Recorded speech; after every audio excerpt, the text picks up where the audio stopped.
So it was 1 year ago today, an accidental discharge of more than 50,000 gallons of PFAS firefighting foam flooded Hangar 4 at the Brunswick Executive Airport and spilled onto the tarmac and beyond.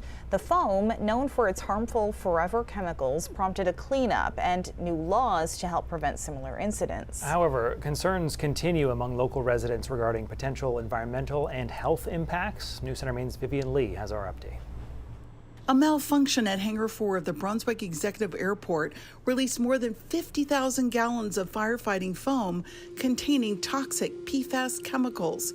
It was the largest accidental spill of its kind in Maine, sixth largest in the U.S. over the past 30 years. The spill shocked residents such as Betsy Ramirez, who lives just a few blocks from Brunswick Landing. Her response reflected the concerns of many in the community. It caught me really off guard. I really honestly thought that they had emergency procedures in place for something like that. Everybody else does. A year later, officials from the Mid-Coast Regional Redevelopment Authority, or MIRA, which manages the airport, say there will be no more PFAS-related discharges. All remaining firefighting foam, called AFFF, has been bought by American Airlines. There's no more AFFF concentrate on campus. It's really exciting to be able to make that statement. Executive Director Dan Stevenson says the airline bought nearly 6,000 gallons of AFFF for $250,000.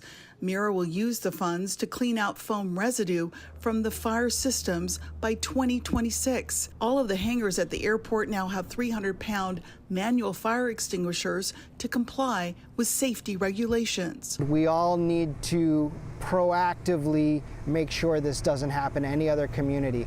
I would hate to see this ever happen in any town. The foam got into the groundwater. These steps are required under several bills passed by the legislature, sponsored by Representative Dan Ankeles of Brunswick. The new laws aim to remove PFAS firefighting foam from Brunswick Landing and throughout Maine, as the chemicals have been linked to various health problems.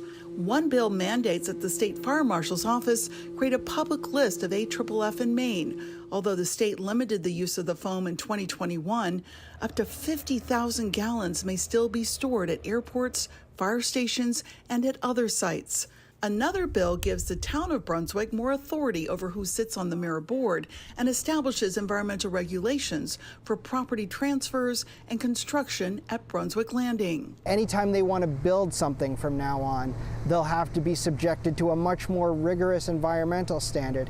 And remember, this whole place is a brownfields site and the site of this spill. MIRA is also working with the Department of Environmental Protection, which continues to test and monitor chemicals in the waterways on the former naval base. And one of the things that we've done every time we take action is we make sure the legislative delegation knows, the town knows, and we let everyone on campus know.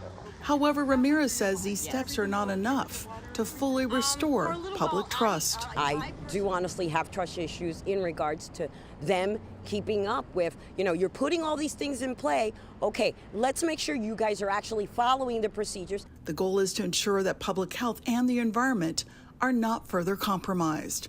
In Brunswick, Vivian Lee, News Center, Maine. For more information on the spill, including testing and monitoring information from the Maine DEP, you can head right to newscentermaine.com.